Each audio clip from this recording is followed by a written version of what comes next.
So, I'm recording this on the day before I am set to leave the hike. Actually, I'm recording this about 14 hours before I'm scheduled to leave. I have to say, I am really excited about doing this hike. Look, I'm not oblivious to the fact that this is one of the 5 hardest hikes in North America. I'm not oblivious to the fact that people have died on this trail this season trying to complete the rim to rim. I'm not oblivious to the fact that at 71, at my age, I'm probably 3 standard deviations above the average age of people who do this hike. In fact, one of my oldest friends called me a dopey B-word for even trying this hike. But I have to say this, I have trained diligently and in a very disciplined manner all summer long. I don't think I could be in better shape than I am now, and I just really feel like this is a hike that I can do and complete. I'm gonna give myself probably around maybe 14 hours to do the hike, but I'm ready to go and I can't wait to get started. So I apologize for the wind. It has been blowing like crazy up here in advance of the cold front. It's currently only about 70 degrees up here on the North Rim, so I'm hoping it'll be relatively cool down at the Phantom Ranch. And while I'm here, let me just give you a quick view of the Grand Canyon out here. And way out there on the horizon, way out there above my hat on that far rim is where I am going to end this hike tomorrow, good Lord willing. So, see you on the other side. Well, everybody, it's showtime. It's 4 o'clock in the morning. Everything I have done the entire summer has led up to this moment. And so away we go. Let me try something, see if this shows up.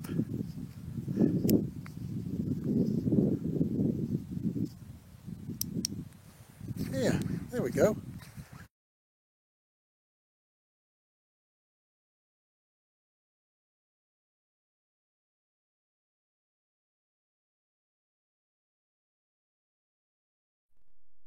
And so to quote John Denver, the dawn is breaking, it's early morn. It's about 5:45 in the morning, and there just isn't enough light for the camera to pick up, but there's enough light for my eyes to see. It is absolutely magical down here.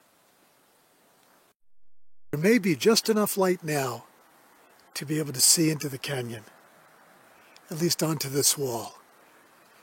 My goodness, it is spectacular down here.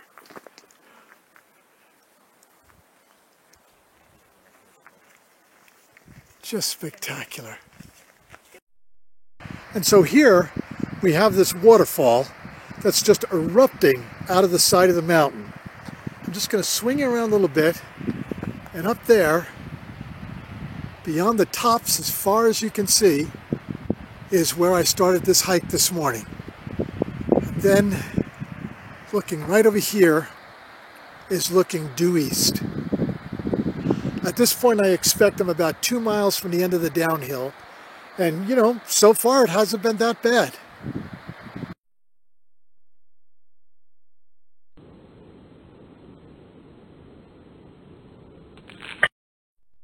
So, I'm sorry to say that I have finished the descent leg.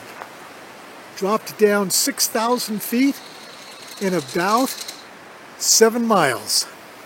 And I had budgeted myself to be able to do this hike in about 3 hours, and I did it in about 2.5. So I'm going to take a nice little break here, have some breakfast, and then start on the next segment, which is about 7 miles long. And that segment will ultimately take me to the Colorado Bridge, Colorado River crossing at the Suspension Bridge. There's a river or a stream running right next to me, but I think you'll be able to hear me pretty well. I just want to take this video, this magnificent view, but actually the other reason I want to take the video was because that's my way out. I'm going to have to descend a little bit further, then hike a little bit to the west, actually about 6 miles to the west, cross the Colorado, and then descend and then ascend all the way up to the top of that far canyon, and that's where the trail will end for me.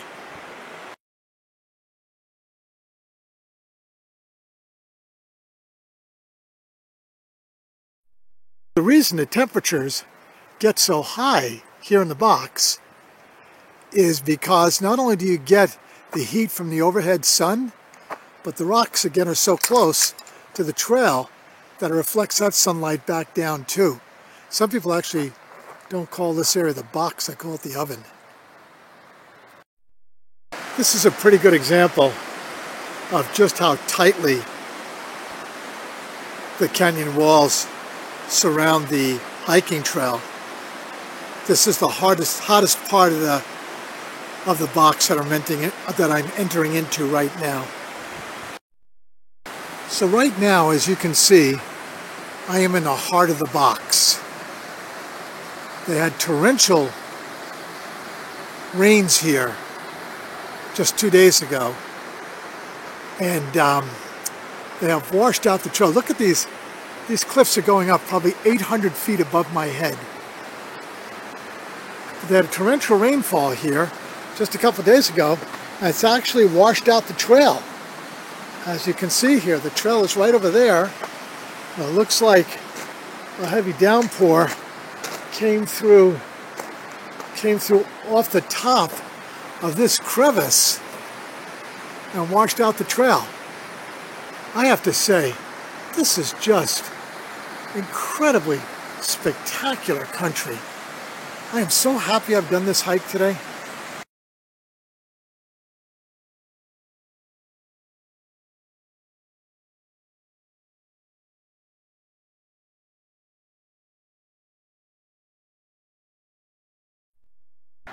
And here is the landmark that I have been just actually excitingly anticipating.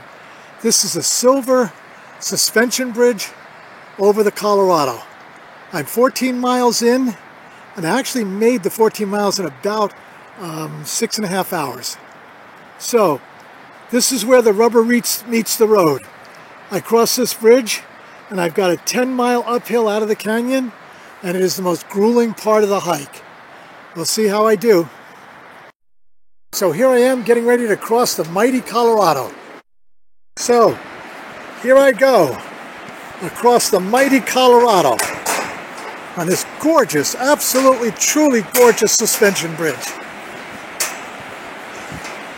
Last time you guys saw me on a suspension bridge this good, I was crossing the Yellowstone.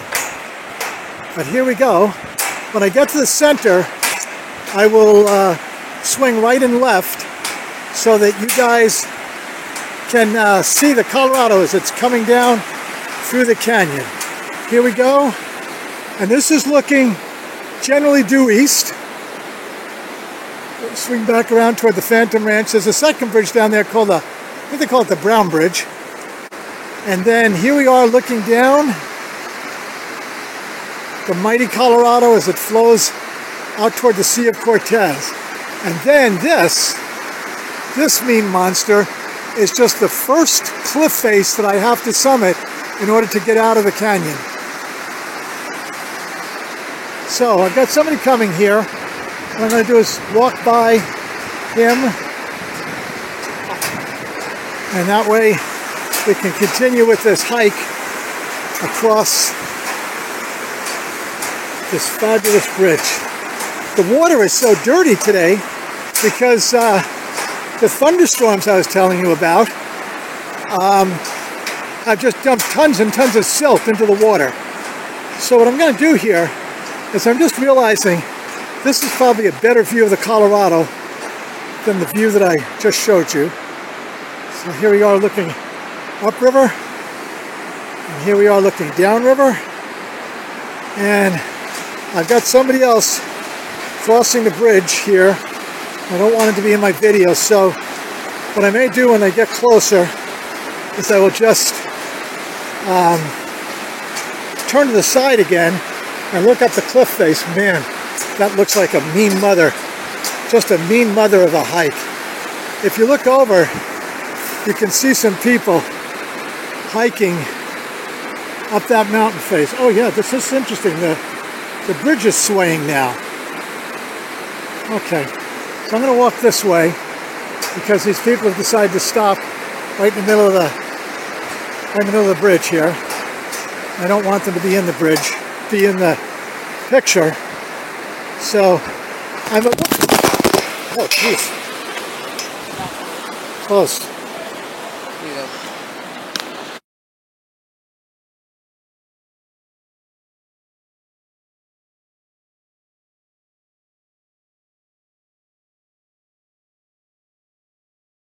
So I'm actually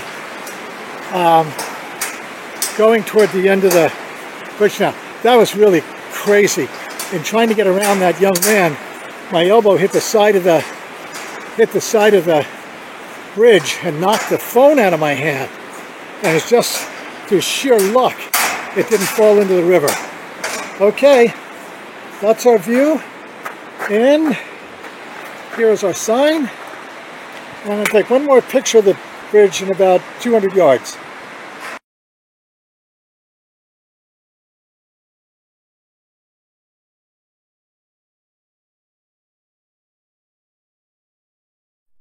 This is something that hikers just absolutely freaking hate.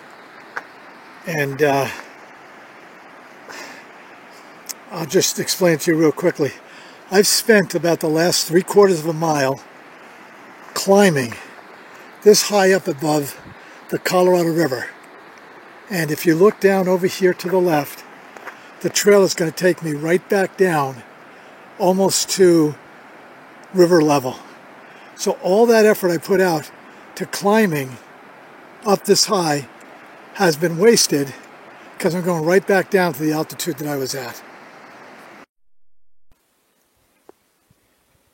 And so now what I'm showing you is the top of the dreaded corkscrews. You can see the trail coming through and to the top. It wasn't soul crushing. It was challenging, and you know, you just had to put one foot in front of the other. If you look down to the lowest switchback, you can see the corkscrew started below there. So good that this is behind me. And so here is our first glimpse of the final push and the ferocious uphill. I'm going to need to hike from where I'm standing to the tops of those peaks on the horizon. It is going to be a challenging hike. And so I've made it to Indian Gardens.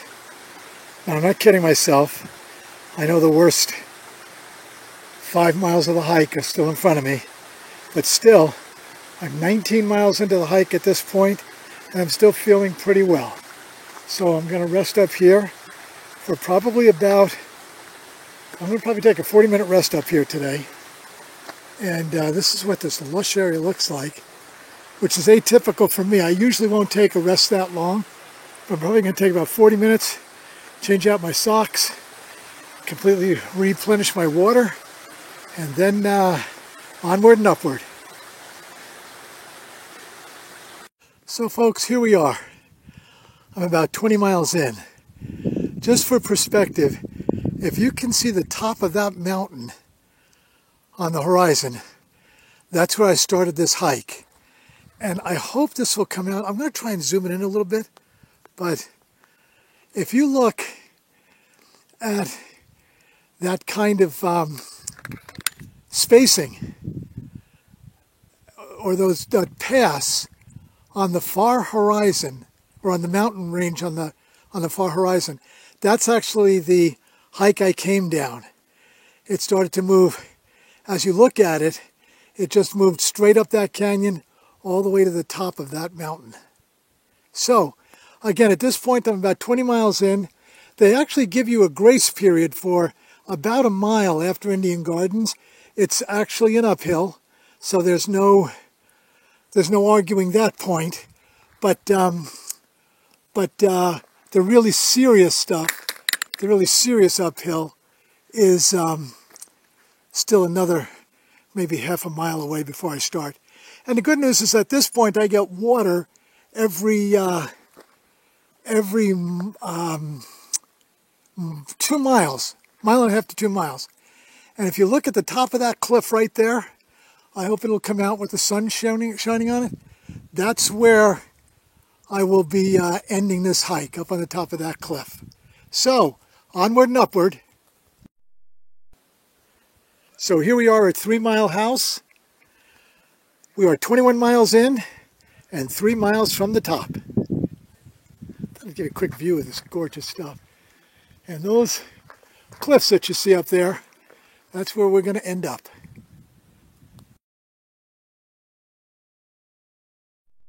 Here we are at 1.5 mile house, 1.5 miles to the top, which means we are 22.5 miles in. Let me just show you this spectacular vista looking out over the canyon in the afternoon shadows. Isn't that incredible? I mean, this is just take your breath away beautiful.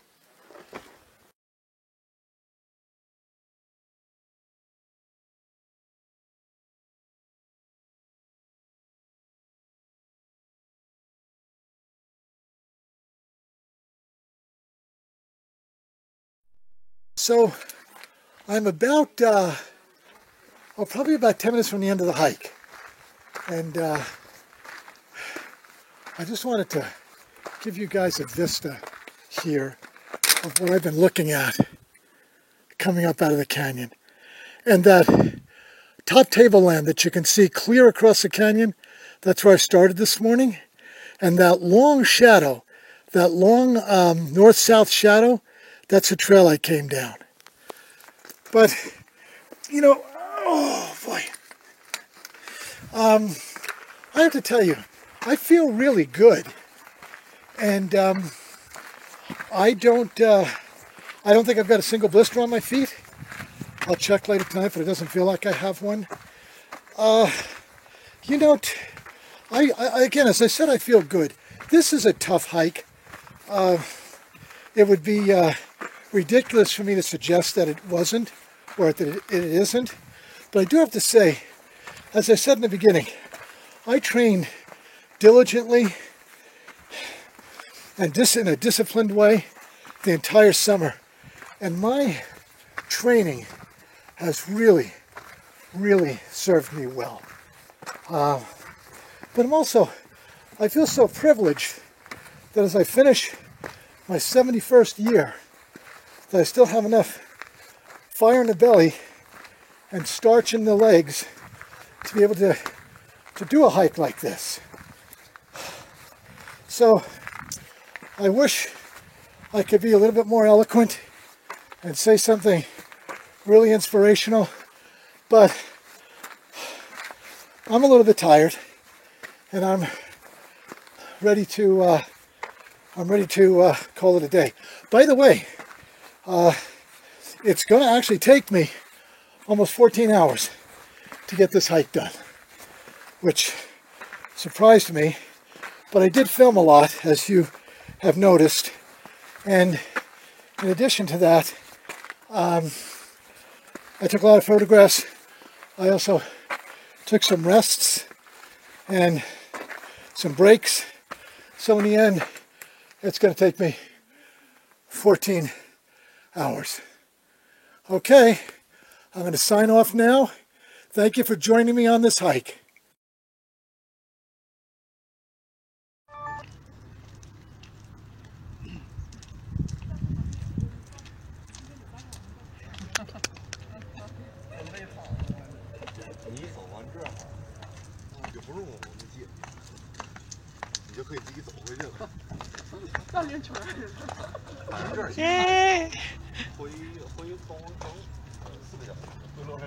Rim to rim, you made it.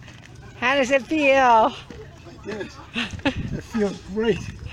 It feels great. I had such a good time. Such a wonderful hike. Oh my goodness. It was wonderful. Just wonderful.